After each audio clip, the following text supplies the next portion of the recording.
नमस्कार साथियों। आज शिक्षा विजन में आपका स्वागत है। आज हम इस सेशन में चर्चा करेंगे राजस्थान पुलिस कांस्टेबल भर्ती 2025 जिसकी विज्ञप्ति अभी जारी हुई है 2 दिन पहले। उस पर चर्चा करेंगे। देखेंगे कुल पद कितने हैं, इस बार क्या योग्यताएं रखी गई है, आयु सीमा क्या है, चयन प्रक्रिया किस प्रकार होगी, वेतनमान क्या रहता है पुलिस कांस्टेबल राजस्थान के अंदर। संपूर्ण जानकारी देखेंगे एक साथ, ताकि आपको फॉर्म भरते समय किसी की तरफ की समस्या ना हो। तो शुरू करते हैं आज का सेशन। राजस्थान पुलिस कांस्टेबल भर्ती 2025। तो सबसे पहले बात करते हैं पद और आवेदन तिथि की। तो इस बार जो पद रखे हैं सरकार ने वो रखे हैं 9,617 के आसपास कुल पद रखे हैं, जिसमें ऑनलाइन आवेदन करने की जो तिथि है वो है 28/4/2025 से 17/5/2025 तक। उस आवेदन की जो शुरुआत होगी आपकी वो होगी अप्रैल महीने से 28 तारीख से, जो चलेगी आपके मई में 17 मई 2025 तक रात्रि 12 बजे तक। कुल मिला के 20 दिन का अवसर दिया है सरकार ने इसमें। और आप इसको ऑनलाइन आवेदन कर सकते हैं ई मित्र के द्वारा। और जो इसमें रिक्त पद है उसके अंदर जो एजुकेशन क्वालिफिकेशन मांगी गई है वो है 12th पास मांगी गई प्लस सीईटी। जिसने 12th वाली सीईटी पास कर रखी है वो लोग इसमें आवेदन कर सकते हैं। तो कुल पदों की बात करें तो 9,600 पद है। और आवेदन तिथि की बात करें तो 28 अप्रैल से लेकर 17 मई 2025 तक रात्रि 12 बजे तक आप इसमें आवेदन कर सकते हैं। अब बात करते हैं आवेदन प्रक्रिया के बारे में। आपको आवेदन करने के लिए ऑनलाइन आवेदन करने के लिए अभ्यर्थी को ऑनलाइन पोर्टल recruitment2.rajasthan.gv से रिक्रूटमेंट एडवर्टाइजमेंट पर उपलब्ध ऑनलाइन अप्लाई ऑनलाइन लिंक को क्लिक कर अथवा एसएसओ पोर्टल से एसएसओ आईडी से लॉगिन करके आप उसमें रिक्रूटमेंट स्टेप 2 का चयन करके ऑनलाइन अप्लाई कर सकते हैं अप्लाई नाउ के द्वारा। अगर किसी ने वन टाइम ओटीआर करवा रखा है, रजिस्टर पहली बार का जो होता है वन टाइम रजिस्ट्रेशन करवा रखा है, एक बार शुल्क जमा करवा के, तो वहाँ से एसएसओ अप्लाई कर सकते हैं। और जिन जो पहली बार भर रहे हैं उनको वन टाइम रजिस्ट्रेशन नहीं हो रखा है तो उनको रजिस्ट्रेशन के साथ अप्लाई करना पड़ेगा। और अभ्यर्थी जो ऑनलाइन अप्लाई करता है तो फाइनली जब सबमिट हो जाए फॉर्म, तो उस अभ्यर्थी को अपना जो ऑनलाइन फॉर्म का है जो प्रिंट निकाल कर अपने पास सुरक्षित कर लेना है। तो ऑनलाइन आवेदन आप कर सकते हैं एसएसओ आईडी के द्वारा। ओटीआर जिसने कर रखा है वन टाइम रजिस्ट्रेशन तो उसकी तो फीस नहीं लगेगी, और जिसने नहीं कर रखा है उसकी फीस लगेगी। इसमें 12th पास प्लस सीईटी, 12th वाली जो सीईटी हो रखी है वो लोग अप्लाई कर सकते हैं। एसएसओ आईडी के द्वारा आप इसमें अप्लाई कर सकते हैं। पंजीयन शुल्क क्या रखा है इसमें, ऐसा है कि पंजीयन शुल्क जिसने वन टाइम रजिस्ट्रेशन कर रखा है ऑप्शन पर जाकर निम्नानुसार निर्धारित शुल्क के द्वारा राज्य द्वारा ई मित्र कियोस्क के जन सुविधा केंद्र के माध्यम से ऑनलाइन आवेदन जमा कर सकते हैं। सामान्य वर्ग और पिछड़ा वर्ग क्रीमी लेयर अति पिछड़ा वर्ग राजस्थान के बाहर के आवेदकों के लिए 600 रुपये रखे गए हैं। और उसके अलावा ओबीसी अति पिछड़ा वर्ग आर्थिक रूप से कमजोर ईडब्ल्यूएस एससी एसटी और टीएसपी श्रेणियों के लिए 400 रुपये रखे गए हैं। यानी सामान्य के लिए जो है वो है 600 रुपये, और OBC SC ST EWS TSP और शहरी इनके लिए 400 रुपये रखा गया है। सीईटी जो है सीनियर सेकेंडरी लेवल परीक्षा के ऑनलाइन आवेदन करने के दौरान एक बार पंजीयन प्रणाली लागू होने के कारण इस आवेदन को भरते समय अलग से कोई पंजीयन शुल्क नहीं दे है, अलग से कोई पंजीयन शुल्क नहीं देगा। जिसने पहले से वन टाइम रजिस्ट्रेशन करवा रखा है उनके लिए शुल्क नहीं लगेगा, और जिन्होंने नहीं करवा रखा है उनके लिए 600 रुपये, सामान्य के लिए 600 रुपये, और OBC S T S C EW और टीएसपी के जो शहरी के जो विद्यार्थी उनके लिए 400 रुपये रखा गया है। वेतनमान की बात करें तो नियुक्ति के उपरांत 2 वर्ष की कार्य कालावधि के लिए परिवीक्षाधीन परीक्षार्थी के लिए रूप में 14,600 रुपये, यानी 2 साल के लिए आपको प्रोबेशन पीरियड जब चलेगा तो 14,600 रुपये महीना या मासिक दिया जाएगा। तत्पश्चात 7वां वेतन आयोग की जो सिफारिश है उसके अनुसार आपको लेवल 5 के अनुसार वेतन दिया जाएगा। यानी प्रोबेशन पीरियड जब चलेगा 2 साल तक, तब तक आपको 14,600 रुपये दिए जाएंगे। उसके बाद 7वें वेतन आयोग के अनुसार जो सैलरी बनती है कांस्टेबल की, पुलिस कांस्टेबल की, वो आपको नियम अनुसार दी जाएगी। अब बात करें पात्रता और योग्यता के बारे में, तो पहली बात वही कि भारत का नागरिक, नेपाल भूटान प्रेजेंट नागरिक होना चाहिए। देवनागरी लिपि में हिंदी लेखन का व्यवहारिक ज्ञान होना चाहिए। राजस्थान की संस्कृति का ज्ञान होना आवश्यक है। और बात करें शैक्षणिक योग्यता की, तो मान्यता प्राप्त शिक्षा बोर्ड से सीनियर सेकेंडरी या 12वीं कक्षा या समकक्ष परीक्षा उत्तीर्ण हो। और कांस्टेबल में जो ड्राइवर पद की योग्यता पात्रता है तो क्या चाहिए, एलबीएम या एचवीएम दोनों में से कोई वैध ड्राइविंग लाइसेंस होना चाहिए। जो दिनांक 1/1/26 से 1 वर्ष पूर्व का बना होना चाहिए। यानी सामान्य जो कांस्टेबल है उसके लिए तो आपको चाहिए 12th पास प्लस 12वीं लेवल की जो सीईटी थी वो क्या होनी चाहिए, क्लियर होनी चाहिए। ये दो चीज़ें आपके पास होनी चाहिए। शैक्षणिक योग्यता की बात करें तो 12 पास होना चाहिए और सीईटी होनी चाहिए। उसके अलावा जो ड्राइवर कांस्टेबल में जो ड्राइवर पद के लिए अप्लाई कर रहे हैं उनके पास ये लाइसेंस होना चाहिए, एलएमवी और एचएमवी। ठीक है, और वो भी क्या तारीख से 1/1/2026 से 1 वर्ष पूर्व का बना होना चाहिए। तो पात्रता या योग्यता की बात करें तो 12 पास होना चाहिए और 12 पास की जो सीईटी है, ग्रेजुएशन लेवल नहीं, 12th की जो सीईटी है वो क्लियर होनी चाहिए।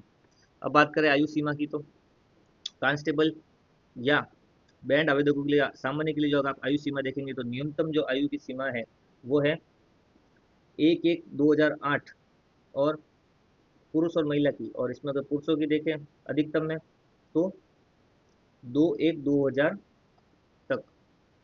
आप इसमें ऐसे देख सकते हो कि जो सामान्यतः देख एक सामान्य में देखते हैं, सामान्य की बात करें तो इसमें 2002 से 2008 के बीच के जन्म के जो भी विद्यार्थी हैं वो इसमें अप्लाई कर सकते हैं। यानी अधिकतम आप देखोगे तो 2002 अधिकतम, यानी 2002 तक, वो भी 2002 में कौन सा, 2/1 यानी 2 जनवरी, 2 जनवरी तक जिसका जन्म हो रखा है वो 2 जनवरी 2002 तक जिसका जन्म हो सकता है वो विद्यार्थी इसमें अप्लाई कर सकता है। और न्यूनतम की बात करें तो 2008 और अधिकतम की बात करें तो 2002। ठीक है, उसके अलावा सबको अलग अलग श्रेणी वाइज छूट दे रखी है। जैसे ईडब्ल्यूएस में अधिकतम आयु जो है वो 1997 रखी हुई है, और सरकारी कर्मचारियों में मृत अधिकारी या कर्मचारी के लिए उसमें रखी गई 1999, और भूतपूर्व सैनिकों के लिए 1983 रखी गई है। वैसे कि वैसे महिलाओं में सामान्य महिला के लिए 1997 है, EWS SC ST BSc MBC के लिए 1992 है, और राज्य के कर्मचारियों एवं मृत पुलिस अधिकारियों एवं कर्मचारियों के आश्रितों के लिए 1994 है, और भूतपूर्व सैनिक के लिए तो 1918 है महिलाओं के लिए। और कांस्टेबल जो चालक है उसमें आप देखोगे तो न्यूनतम आयु जो है वो 2008 के अंतर्गत 1/1 रखी गई है, और पुरुषों में जो है यही 1999 2 जनवरी रखी गई है। तो ये थी आयु से संबंधित। तो सामान्य अगर आप देखें तो 2002 से लेकर 2008 तक के बीच के जो विद्यार्थी हैं वो इसमें अप्लाई कर सकते हैं। बात करते हैं शारीरिक मापदंड की। शारीरिक मापदंड की बात करें तो पुलिस अधीन सेवा 1999 के नियम 14 के अनुसार अभ्यर्थियों की ऊंचाई, सीने का माप और वजन नियमानुसार होना चाहिए। यानी न्यूनतम जो ऊंचाई है सामान्य क्षेत्र के लिए पुरुषों की वो है 168 सेंटीमीटर। पुरुषों की जो ऊंचाई होनी चाहिए वो 168 सेंटीमीटर, और महिलाओं की 152 सेंटीमीटर होनी चाहिए। पुरुषों में, केवल पुरुषों में न्यूनतम जो है सीना बिना फुलाए 81 और फुलाने पर 86 होना चाहिए। सीने का फुलाव कम से कम कितना होना चाहिए, 5 सेंटीमीटर बढ़ना चाहिए। यानी सीना बिना फुलाए तो 81 सेंटीमीटर और फुलाने पर 86 सेंटीमीटर होना चाहिए। अधिकतम 5 सेमी का क्या होना चाहिए, फुला होना चाहिए। ये जो है महिलाओं के लिए लागू नहीं होगा। वजन पुरुषों में लागू नहीं होगा, और महिलाओं में जो वजन है वो है 47.5 किलोग्राम, यानी 48 किलो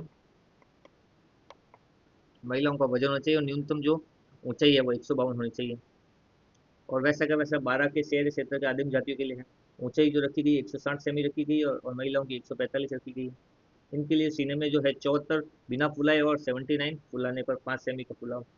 और महिलाओं में इनका वजन रखा गया है 43 kg, 145 ऊंचाई के साथ 43 किलोग्राम वजन रखा गया है महिलाओं में। तो ये था शारीरिक मापदंड। अब बात करते हैं चिकित्सीय मापदंड के बारे में। वही 6/6 की एक तो नज़र होनी चाहिए, 6/6 की नज़र होनी चाहिए। ठीक है, किसी भी रूप से शारीरिक विकार नहीं होनी चाहिए, दोष रोगों से मुक्त होना चाहिए, आपस में घुटने टकराने नहीं चाहिए, नसें फूली हुई नहीं होनी चाहिए, भैंगापन नहीं होनी चाहिए, रतौंधी नहीं होनी चाहिए, पैरों में समतल नहीं होनी चाहिए तलिए, हर्निया रोग नहीं होना चाहिए, सली प्रॉब्लम नहीं होनी चाहिए, कोई तरह का अंग भंग नहीं होना चाहिए। ये जो है चिकित्सीय मापदंड है। यानी नजर होनी चाहिए 6/6, रतौंधी रोग नहीं चाहिए, घुटने आपस में नहीं टकराने चाहिए, भैंगापन नहीं होना चाहिए आंखों में, हर्निया रोग नहीं होना चाहिए, पैर के जो समतल होते हैं तलवे वो समतल नहीं, पैरों के जो फुट रहते हैं वो समतल नहीं होने चाहिए। तो ये कुछ चिकित्सीय मापदंड है जो इसमें सम्मिलित है। अब बात करते हैं चयन प्रक्रिया किस प्रकार होगी। अगर चयन प्रक्रिया आप देखो तो इसमें दो स्टेप होते हैं। सबसे पहले लिखित परीक्षा होती है सामान्य के लिए, उसके बाद शारीरिक मापदंड होता है, और अंतिम में क्या बनती है, तीसरे में मेरिट बनती है। तीनों दोनों अंकों को जोड़ के मेरिट बनती है। लेकिन इसमें कुछ दक्षता विशेष योग्यता भी दे रखी होती है तीसरी। जिसमें एनसीसी का सर्टिफिकेट हो, होमगार्ड से संबंधित जो कार्य होता था, इन तीनों का योग होने पर जो मेरिट बनती है। सामान्य, अगर आप सामान्य परीक्षा, सामान्य कांस्टेबल में आप देखो तो सबसे पहले ओएमआर पर लिखित परीक्षा होगी, उसके बाद शारीरिक दक्षता और मापतोल परीक्षा होगी, और तीसरा अगर किसी के पास एनसीसी होमगार्ड के कोई डिप्लोमा वगैरह है, होमगार्ड में जॉब कर रहा हो और एनसीसी के डिप्लोमा है, तो उनके अंक जोड़कर फाइनल मेरिट लिस्ट बनती है। वही कांस्टेबल चालक में आप देखोगे तो लिखित परीक्षा होगी, शारीरिक दक्षता होगी, और इनमें शारीरिक दक्षता होगी, उसके अलावा दक्षता परीक्षा, इनका जो ड्राइविंग लाइसेंस वाले जो होते हैं उनको ये टेस्ट देना पड़ेगा, और इनका जो होगा 180 नंबर का होगा।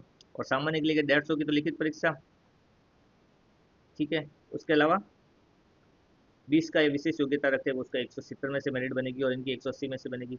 बैंड में क्या है, लिखित परीक्षा लागू नहीं होगी, शारीरिक दक्षता का होगा, और 30 में दक्षता होगी, और 30 का इसमें क्या बनेगी, मेरिट। इनकी जो मेरिट बनेगी उनकी दक्षता के आधार पर ही बनेगी बैंड में, कांस्टेबल बैंड में। तो ये लिखित भर्ती प्रक्रिया का जो चयन है, उसमें सबसे पहले लिखित परीक्षा, सबसे पहले लिखित, लिखित के बाद शारीरिक परीक्षा, शारीरिक के बाद विशेष जो आप योग्यता रखते हो उसके सर्टिफिकेट है, तो वो मिला के आपकी मेरिट लिस्ट बनेगी। अब बात करते हैं लिखित परीक्षा में क्या रहेगा। इसमें लिखित परीक्षा की अगर आप बात करोगे तो कुल इसमें 150 प्रश्न पूछे जाएंगे, 150 अंकों के। इसको 3 पार्टों में बांट रखा है। सबसे पहले आता है अपने, इसमें आती है रीजनिंग, गणित, कंप्यूटर वगैरह। तो पार्ट 1 जो है इसमें, इसमें क्या आता है, तो रीजनिंग आती है।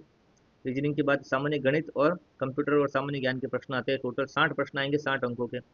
पार्ट ब जो आता है इसके अंतर्गत, उसमें सामान्य ज्ञान, सामान्य विज्ञान और समसामयिक विषयों पर, महिला बच्चों के अधिकारों पर, और राजस्थान सरकार द्वारा प्रचलित योजनाओं के बारे में आता है। ये भी 45 प्रश्न आएंगे, 45 अंकों के। पार्ट सी या स, इसमें राजस्थान से संबंधित इतिहास, कला, संस्कृति, भूगोल, राजनीति, आर्थिक परिस्थिति आती है, जिससे 45 प्रश्न आते हैं, 45 अंकों के। तो ये जो लिखित परीक्षा है 3 चरणों, 3 पार्ट में होती है। पहला पार्ट में आता है रीजनिंग, मैथ्स वगैरह। पार्ट 2 में आता है सामान्य विज्ञान, सामान्य, समसामयिकी, महिला अधिकार और बच्चों से संबंधित जो भी है सरकार की योजनाएं, करंट जीके। और पार्ट 6 में आता है राजस्थान इतिहास, कला, संस्कृति, जो 45 अंक का होता है, 45 नंबर का। टोटल कुल मिला के 150 अंक होंगे और 150 ही प्रश्न होंगे, जिसमें लिखित परीक्षा के प्रश्न पत्र में उत्तीर्ण होने के लिए सामान्य, आर्थिक रूप से कमजोर और पिछड़ा वर्ग, अति पिछड़ा वर्ग के अभ्यर्थियों को 40%, यानी जो सामान्य वर्ग है, ओबीसी है, ईडब्ल्यूएस है, उन सबको पास होने के लिए कम से कम 40% अंक प्राप्त करना है। वही अनुसूचित एस सी एस टी के लिए 36% न्यूनतम अंक रखे गए हैं, यानी मिनिमम 40% अंक आपको प्राप्त करने ही पड़ेंगे। तो ये थी लिखित परीक्षा से संबंधित प्रश्न, जो है 150 अंकों का होगा, 2 घंटे तक समय अवधि होगी, और 25% इसमें क्या काटा जाएगा, नेगेटिव मार्किंग काटी जाएगी, यानी चार चार गलत होने पर एक सही आपके क्या हो जाएगा, माइनस हो जाएगा, एक सही हटेगा। वापस देख लीजिए, 150 अंक है कुल, 2 घंटे का समय लगेगा, पॉइंट 25 आपके क्या है, नेगेटिव मार्किंग है इसमें। 3 पार्ट में होगा प्रश्न पत्र लिखित। पार्ट 1 में रीजनिंग और गणित होगी, पार्ट 2 में विज्ञान, करंट जीके ये होगा, और पार्ट 100 में राजस्थान का, संपूर्ण राजस्थान का जो जीके है, इतिहास, कला, संस्कृति, भूगोल, राजनीति, अर्थात आर्थिक, ये सब भी होगा। तो 3 पार्ट में होगा। अब बात करते हैं शारीरिक दक्षता परीक्षा। इसमें क्या होगा कि शारीरिक दक्षता में समस्त अभ्यर्थियों को शारीरिक दक्षता परीक्षा में उत्तीर्ण होने के लिए 5 किलोमीटर की दौड़ करनी होगी। 5 किलोमीटर की दौड़ रखी गई है, जो नियमानुसार है। कांस्टेबल, सामान्य में, चालक और बैंड तीनों के लिए एक ही है। 25 मिनट में आपको, पुरुषों को 25 मिनट में 5 किमी दौड़ करनी है, पुरुषों को 25 मिनट में 5 किलोमीटर की दौड़ करनी है। वही महिलाओं को 35 मिनट में करनी है, महिलाओं को 35 मिनट में, और भूतपूर्व जो सैनिक होते हैं उनको 30 मिनट में करनी है।